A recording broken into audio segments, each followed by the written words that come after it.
First dose की 6 to 8 weeks के बाद हम सेकेंड डोज आराम से ले सकते हैं। जी, मैं डॉक्टर त्रेहन का रुख करता हूं। डॉक्टर त्रेहन, आपका अनुभव है और हमने भारत में कोविड की फर्स्ट वेव को भी हराया था। क्या आपको लगता है, क्योंकि एक एस्टिमेट ये लगाया जा रहा है कि हम 5 लाख से ज्यादा केसेस पे अप्रैल में ही पहुंच सकते हैं, जो कि बहुत ही भयावह स्थिति होगी देश के लिए भी और देश के मेडिकल इंफ्रास्ट्रक्चर के लिए भी। अभी हम देख रहे हैं कि कितना स्ट्रगल मेडिकल इंफ्रास्ट्रक्चर को करना पड़ रहा है। इसको आप कैसे लेते हैं? यहां से आप कोविड की पीक आपको लगता है हो चुकी है या अभी और होगी सेकेंड वेव? देखिए, ये आपका जो सवाल है इसके 3 पहलू हैं। जी सर।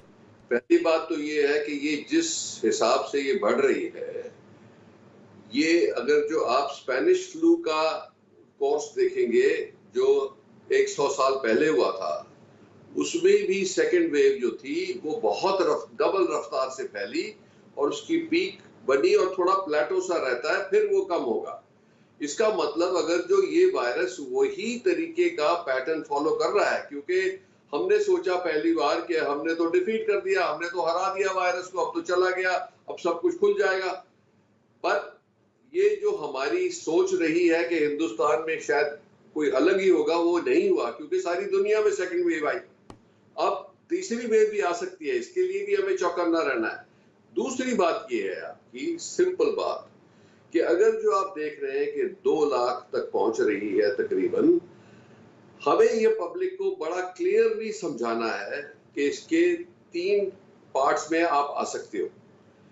एक पार्ट ये है कि आप होम क्वारंटीन में रहें और आपकी मॉनिटरिंग करी जाए। हमें पता है आज के दिन के कौन से टेस्ट करने हैं, किस टाइम पे करने हैं, कब सीटी करना है, ये देखने के लिए कि कितनी इंटेंसिटी है। जिसकी ट्रीटमेंट घर पे हो सकती है वो सबसे अच्छा तरीका है कि ज्यादा से ज्यादा तादाद में लोग होम क्वारंटीन में रहें। अगर जो उनके घर में जगह नहीं है होम क्वारंटीन की, तो गेस्ट हाउसेस को कन्वर्ट कर दिया गया है कोविड सेंटर्स के लिए। जो होटल्स हैं उनको कर दिया गया है कन्वर्ट, तो उनको वहां पे रखना चाहिए जहां पे उनकी ट्रीटमेंट चालू रहे, पर उनको हॉस्पिटल बेड की जरूरत नहीं है, तो वो जो लोग हैं जिनको जरूरत है उनको तकलीफ ना हो। जो तीसरा है, क्योंकि आज के दिन बहुत पैनिक है, लोग अपनी ऑक्सीजनेशन लेते हैं, वो 92 93 आ गई तो उनको सोचते हैं कि अब हॉस्पिटल जाना ही चाहिए। पर ये जरूरी नहीं है कि सब उनमें से सबको आना है। डॉक्टर्स अवेलेबल हैं, हम उनको एडवाइस दे रहे हैं, और अगर जो उनको जरूरत है तो उसी टाइम हॉस्पिटल में आए। पर अगर जो नहीं जरूरत तो वो बेड मत ऑक्यूपाई करें, क्योंकि जितना भी मर्जी हम कर लें, जैसे ये जो फैला है, जैसे फ्लड होता है, उसके फ्लड के ऊपर किसी का कंट्रोल नहीं होता, इसके स्प्रेड के ऊपर किसी का कंट्रोल नहीं है, बट हमें इंटेलिजेंटली इससे डील करना है। डॉक्टर अपना काम कर रहे हैं, उसमें कोई गलती नहीं है, डॉक्टर अपनी जान लगा के लगे हुए हैं। हॉस्पिटल्स की कोई कसूर नहीं है, हॉस्पिटल भरे हुए हैं और भर रहे हैं इतनी जल्दी कि उनके लोग बाहर वेट करते करते तकलीफ में आ रहे हैं, तो फिर वो सोचते हैं कि डॉक्टर लापरवाही कर रहा है या हॉस्पिटल लापरवाही कर रहा है। ऐसा नहीं है, पब्लिक को समझना चाहिए कि हम सबको मिलकर ये जंग लड़ना है। तीसरा, जिसको जरूरत है उसके लिए सब उपलब्धि करनी जरूरी है। वेंटिलेटर भी उपलब्ध करना है, बेड भी करना है, ऑक्सीजन भी करनी है। कई जगह से ये रिपोर्ट आ रही है कि दवाइयों की कमी पड़ गई है, जैसे रेमडेसिविर का इस्तेमाल किया गया है।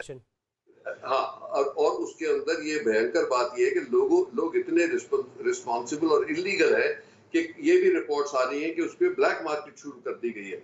उन लोगों को पकड़ के नहीं, आई थिंक इसमें तो हमने गुजरात में देखा है, सरकार ने कार्रवाई करी है, उत्तर प्रदेश भी काफी एक्टिव है इसको लेकर, और हमने बाकी स्टेट्स में भी देखा है, मध्य प्रदेश में भी काफी तेजी से कार्रवाई हुई है ऐसे लोगों के ऊपर जो ऐसा करने का प्रयास कर रहे हैं। इवन राजस्थान ऑल्सो जहां पर ऐसा काम हुआ है। मैं डॉक्टर अशोक से ओके, त्रेन साहब बोलिए, कंप्लीट योरसेल्फ। सुन तो बात बीच में, तो मेरा ये कहना है कि ओनली रिस्पॉन्सिबल डॉक्टर की एडवाइस से आप हॉस्पिटल में जाएं जी, क्योंकि हमें रैंप अप भी करना है, हॉस्पिटल लग भी गए हैं सारे, और पर इस लोड को संभालने के लिए हमें बहुत ही इंटेलिजेंस से काम करना है, क्योंकि ये वेव जो है 3-4 लाख तक जा सकती है।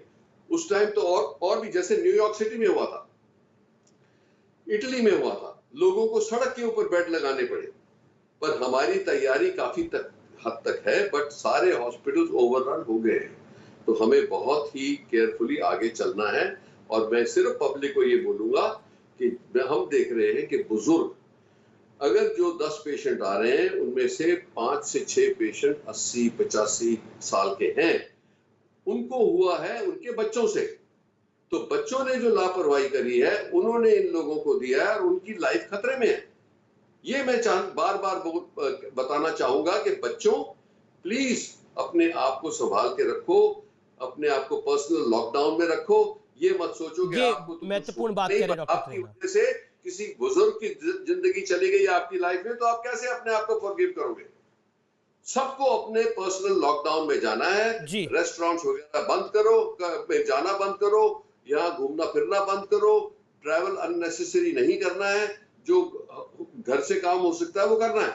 हमें तो पब्लिक को अपील करनी है। बाकी जो मीडिया लग जाता है कि जी ये कमी होगी, ये सच्ची बात है। मेरे सज्जन ने बोला है डॉक्टर अरोड़ा ने कि कोई ऑक्सीजन की कमी नहीं है, पर बहुत सारी रिपोर्टें आ रही हैं।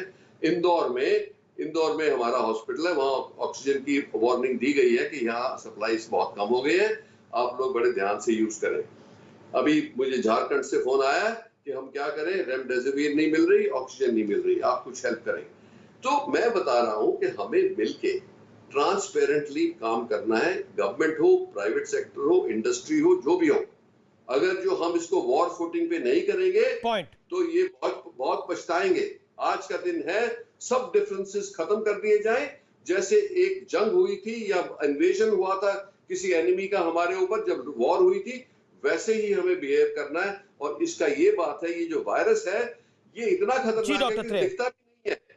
वो एनिमी आर्मी को तो दुश्मन दिख जाता है, हमें नहीं दिख रहा। और मैं बता रहा हूं आपको, डॉक्टर्स लगे हुए हैं, 24-24 घंटे पीपीई किट में काम कर रहे हैं।